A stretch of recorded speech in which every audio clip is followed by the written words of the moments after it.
Hello everyone, welcome back.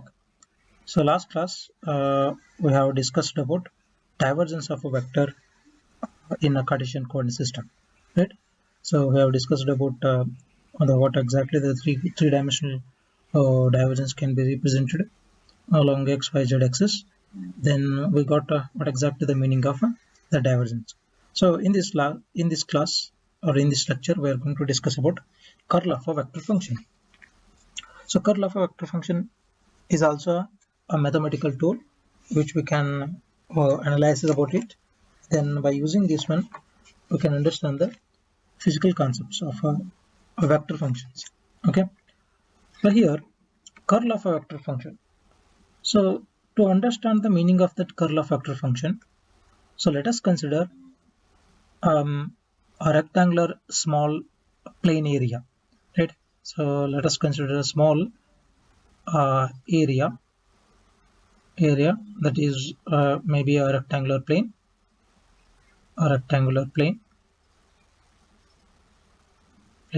right?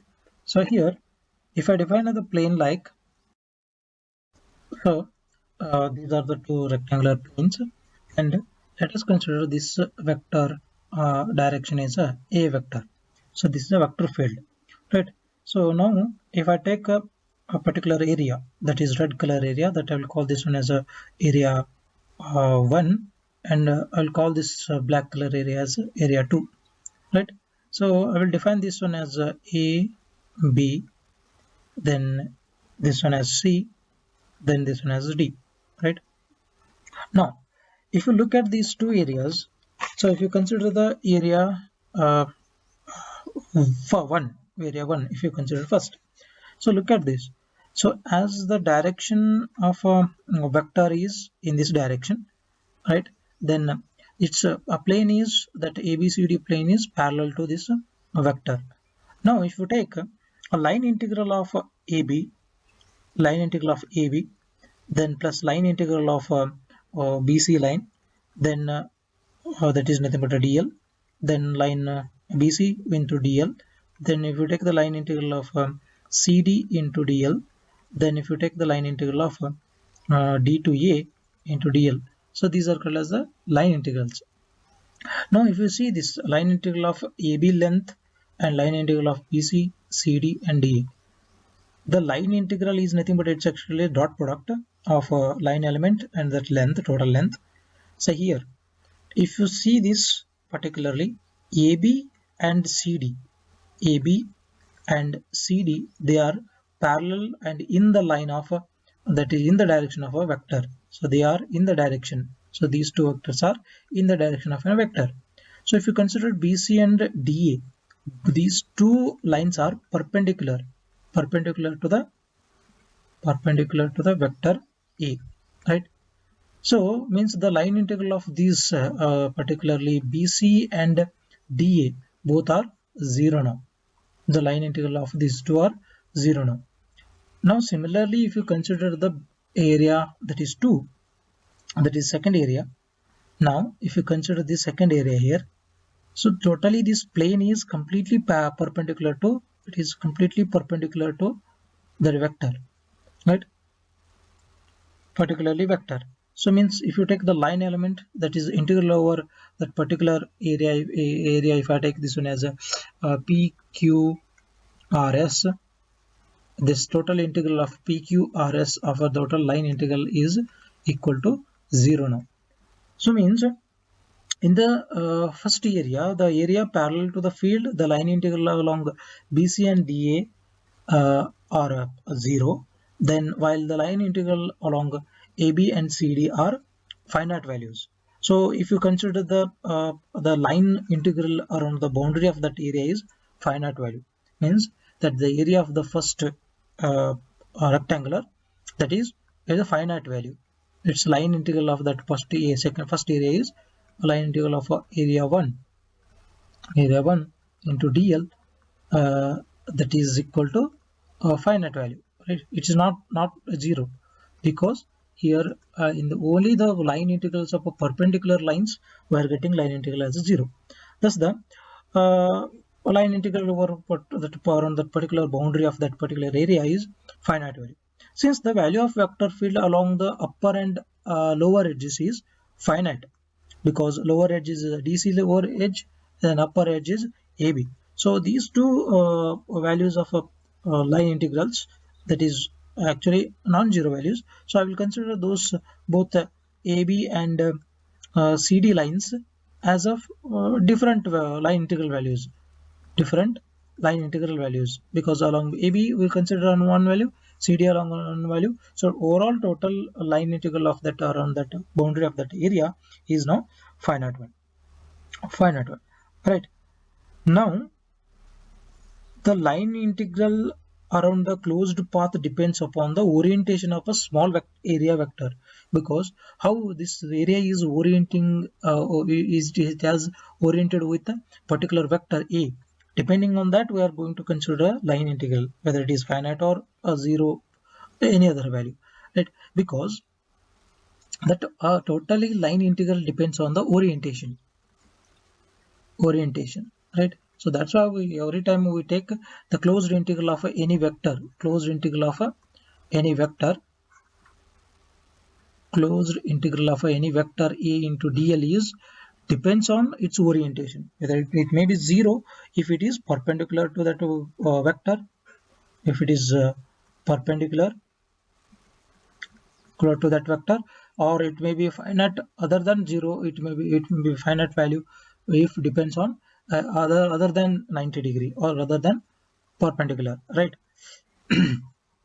Therefore that orientation of that small vector area defines the line integral, right, considering that particular vector field. So as I have taken that area 1 is in the particular vector field, that is A, so it is oriented along that vector only, but different components of this area, that is AD and BC, both are perpendicular. That's why the line integral over both those two lines is actually 0. Therefore there is a certain orientation of an area for which the line integral is maximum for that particular vector field, because depends on over area means that line may be different angles. If this line of an AB line, if AB line is making a certain angle theta with that vector, that line integral may be different value, because line integrals vector into that dl is actually is nothing but a dot product. We write this one as a dl cos theta. So depending on the theta values, so this line integral may be any value, right? Any value.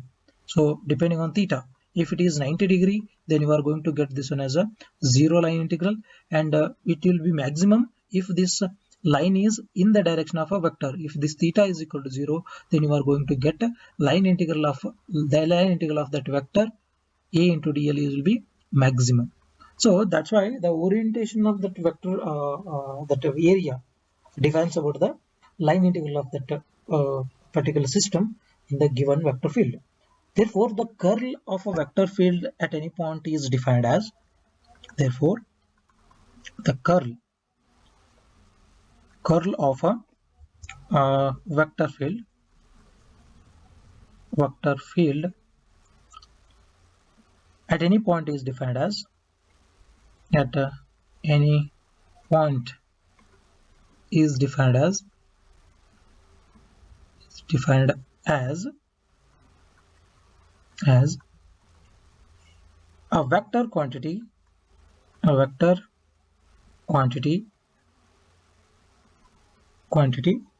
whose magnitude is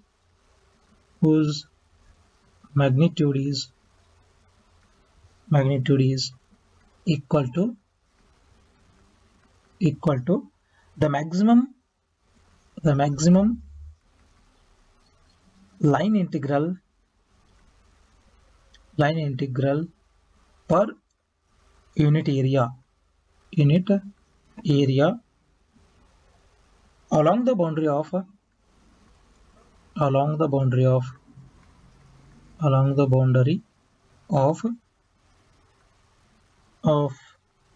an infinitesimal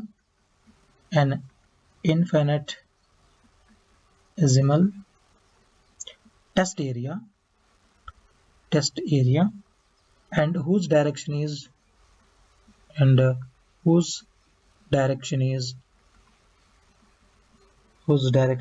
perpendicular to the plane of the test area, perpendicular to the plane of test area is called as a curl of a field. So what exactly here they define is, see this, the vector quantity whose magnitude is equal to the maximum line integral per unit area along the boundary of an infinitesimal test area. So let me consider a particular test area. I'll consider this is a there is a total area is there here like this. Then I will define one particular point P here. So I will consider this point P in this particular region. So I will define this area of this region is ds, and there is a vector which is coming out of that one in a particular direction with that normal to that surface area. So if I consider this one is a normal to that surface area, then along with direction that area vector is coming out. So now, so what exactly they define is the vector quantity whose magnitude is equal to the maximum line integral per unit area along the boundary of that infinitesimal test area. So this red color is now my test area. This is test area of a area that is called as ds. In this, that vector is a vector field is lying, or that area is lying in that vector field A, right? So now whose direction is perpendicular to the plane of the test area. So if this test area is like this, if it is perpendicular to the particular that plane of test area, this if this vector is perpendicular to that plane of test area, then you are going to get the curl of that vector field, So mathematically, this same curl of vector field is defined as curl of vector field A is equal to, so limit delta S is tending to 0, that is line integral of a area vector into dr. If I consider this length as a dr length, divided by this dr is nothing but a boundary of that one, and divided by that per unit area that I will call as a ds, right? Or if this is in the direction of that vector, in the direction of the normal to that a particular test area, then we define that the same curl of vector A dot n cap, because it is in the direction of that unit vector. So that's why that is given by limit delta S is tending to 0, that is integral over A dot dr divided by ds. So this is what the curl is. Here n is the unit vector along the normal to the plane of the test area,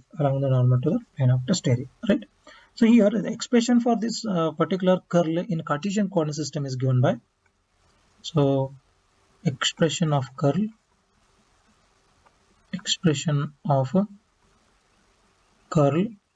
in Cartesian coordinate system, Cartesian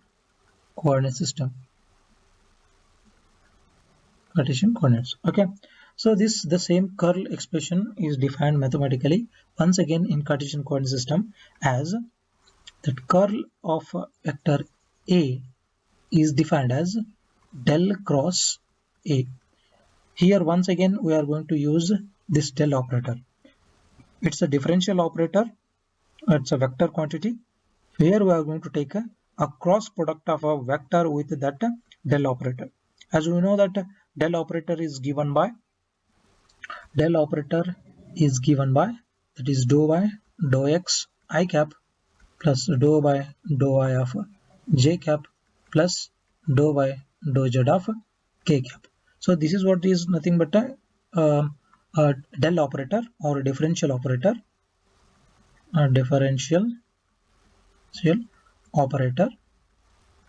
Then here dx dy dz are the variation of that particular quantity along their respective coordinate systems or coordinate axis, where this wave vector is given by vector A is given by ax I cap plus ay j cap plus az k cap, where this ax, ay, az are the three different components along xyz coordinates axis respectively, right? Then if I take the cross product of these two vectors is given by, that is in the form of determinant, we are going to represent this one as like this. So that is here, this is I vector, then this is j vector, then this is k vector. The components of del they are dou by dou x, then dou by dou y, then dou by dou z. Similarly, the components of ax, ay, az, they can be written as ax, ay, az. These are the components along xyz axis, right? So then if we calculate the determinant of this one, we are going to get that is I cap into dou az divided by dou y minus dou ay divided by dou z. So this is along I axis or x axis or I cap. Then j cap into dou ax divided by dou z minus dou az divided by dou x, plus along k cap direction we are going to represent this one as dou ay divided by dou x plus minus dou ax divided by dou y. So this is nothing but a determinant of a differential operator and a vector. That is nothing but a cross product. So the vector or curl of any vector in a Cartesian coordinate system is represented in the form of that is a gradient of the curl of a vector is nothing but a determinant of that both vectors in the form of a cross product, right?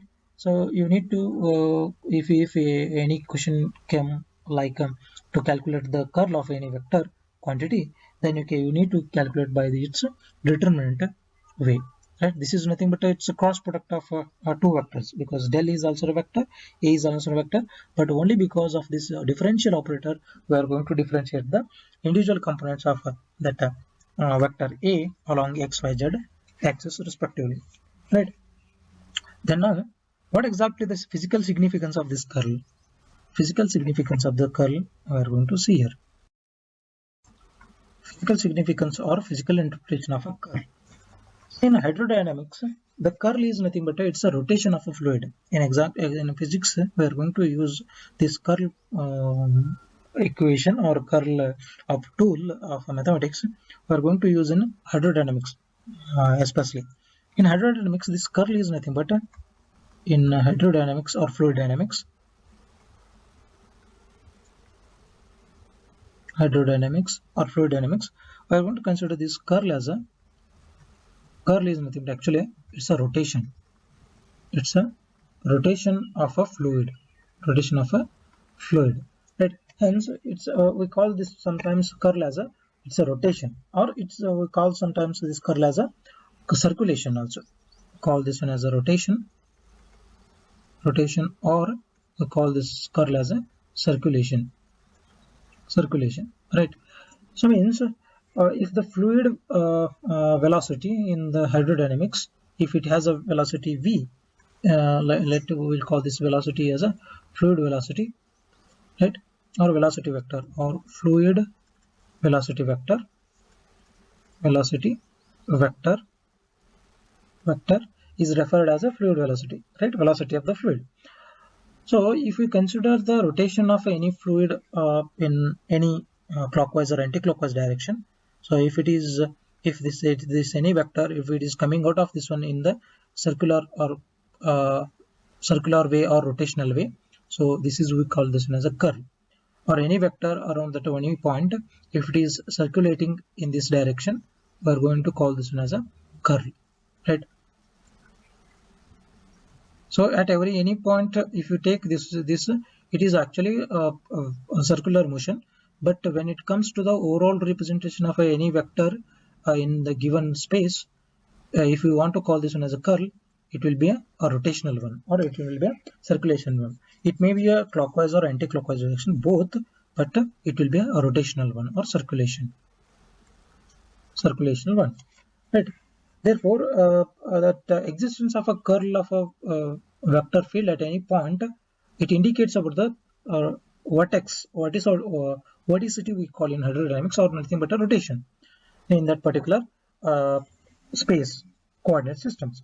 The line integral of a conservative field, if you take them, line integral of a conservative field, that is line integral of a vector A into dr or dl, it will be 0 if this particular vector A is a conservative one, conservative field, right? Conservative field means where there is no loss in that particular given vector field, right? So there is no work done exactly. So that line integral, it will be a closed path one. So those fields are called as conservative fields.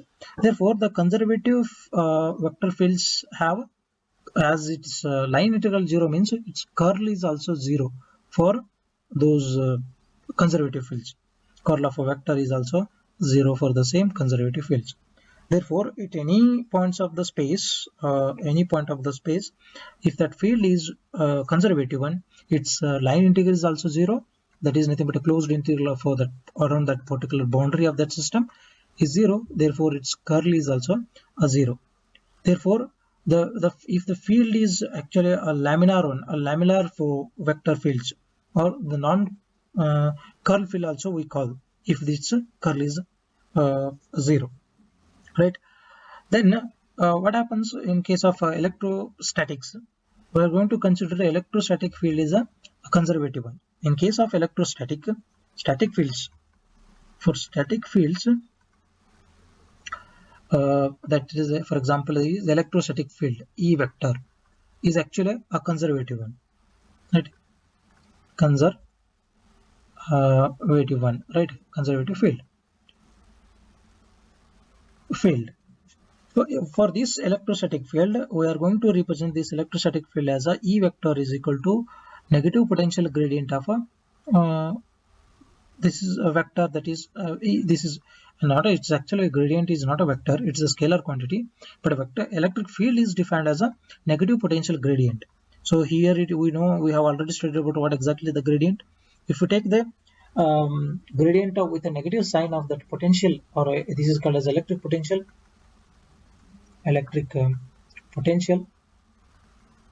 so if we take that gradient of that electric potential in a negative direction, we are going to consider that one as a electric field. In electrostatics, we actually study this one, right? Now if you take the curl of this particular electric field, if you take, as I have told, this is a conservative field, we'll see that whether its curl becomes 0 or not. Then we can define that if this curl becomes 0, then we can define that electric field is a conservative one. So now for this, if you take the curl on both the side, we get curl of curl is nothing but a del vector cross product with that vector, right? So means here this is a del vector, right? It cross, that is electric field, electrostatic field E vector is equal to minus I can write this one as a del cross of del V. I can write this one, right? So I will keep this del negative sign apart. Then if you calculate only about del cross of del V, this is nothing but it's a curl of a gradient. So this is nothing but a curl of a gradient, right? Gradient. So we'll see what exactly happens to the curl of a gradient. First we will define about the gradient, because gradient of any scalar function is nothing but a vector quantity. Then if you take this gradient and this with a curl or del vector, if you take the cross product, we get that is dou by dou x into I cap plus dou by dou y into j cap, right? Then plus dou by dou z of k cap. So this is a del operator. Then you need to take the cross product with the gradient value, that is as it's a vector, actually vector function. This total gradient is nothing but a vector function. Individual potential is actually a scalar one. It is scalar one. The total value of this one is a vector one. So we can take the cross product between del operator and that curl, sorry, gradient. Then if you calculate here, then we get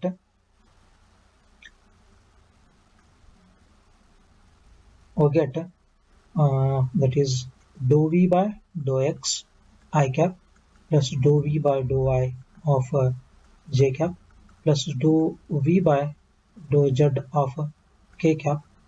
Then we get if you take the if you calculate the curl of this one, we get as so I cap j cap k cap. Then if you take the individual components here, then we get dou by dou x, dou by dou y, dou by dou z. Then we need to take these components of a gradient. Then we get dou v by dou x, dou v by dou y, dou v by dou z.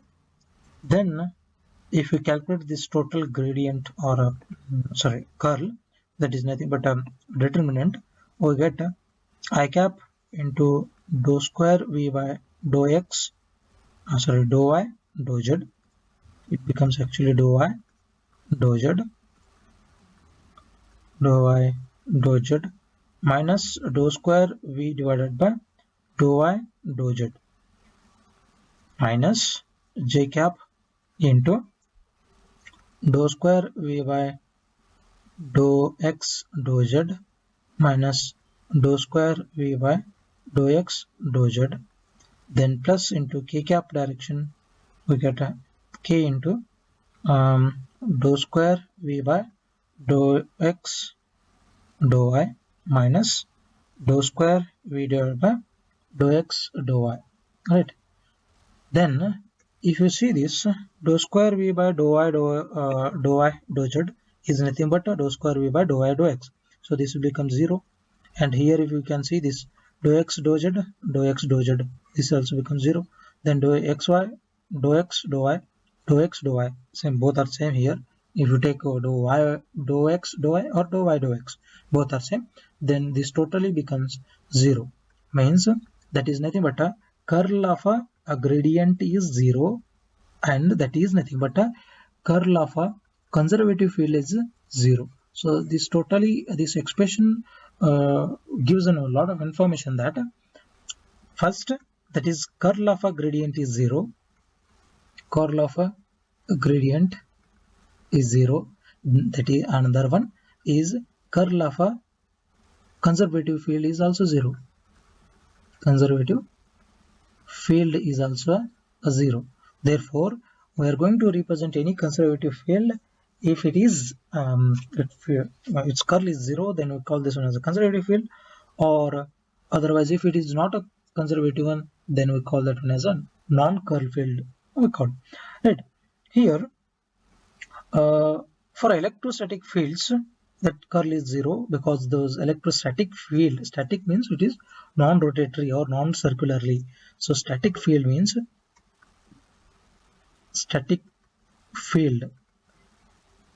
it is non-rotatory or non-rotational. So if it is rotational, we get a curl, or if it's non-rotational, curl is equal to 0. Then if these fields are moving, means that is nothing but electric field generated by magnetic fields and magnets. So that will be always it creates electric currents. For electromagnetic waves like concepts, or the electric field generated by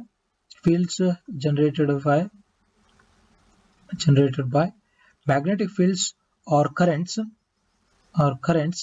then those fields are non-conservative. Therefore, for these non-conservative fields, we are going to get for non-conservative fields,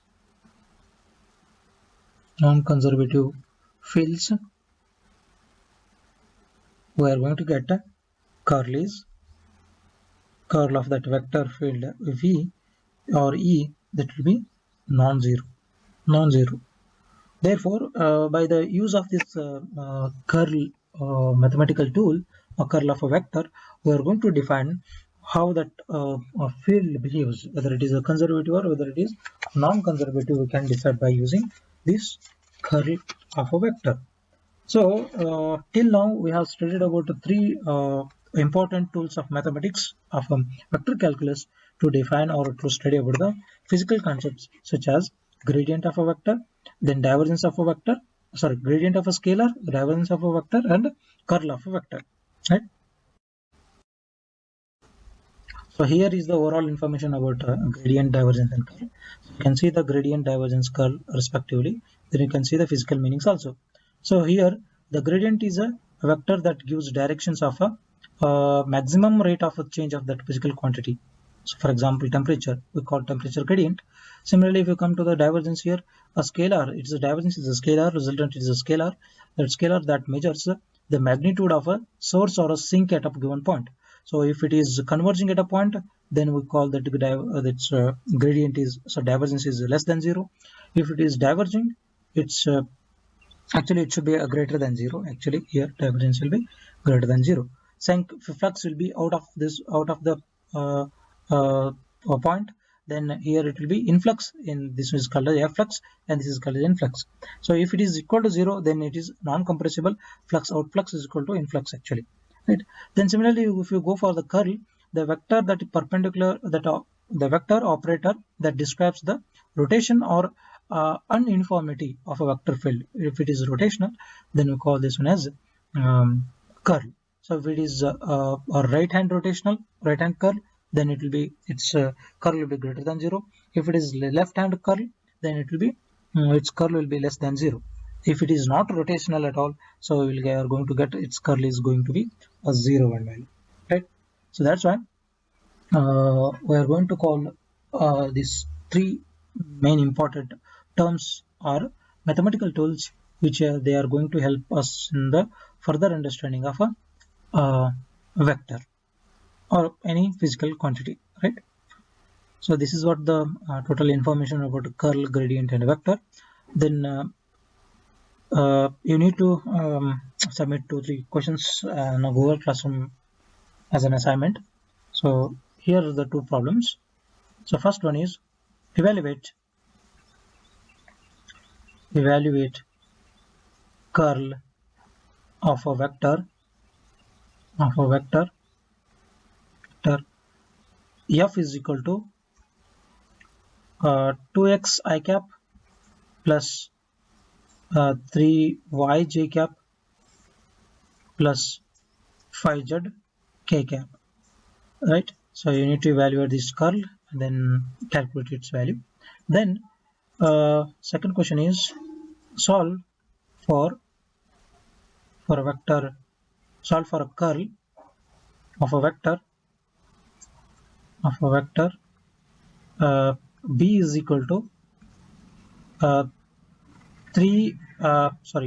5x square I cap plus 2xy j cap plus 3x square, 3z square k cap is a vector at a point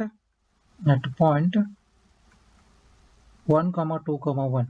So you need to calculate the curl of a vector at a particular point 1 comma 2 comma 1 for this b vector, and for this is f vector. Okay, so these are the two questions you need to submit on a Google Classroom. So thank you.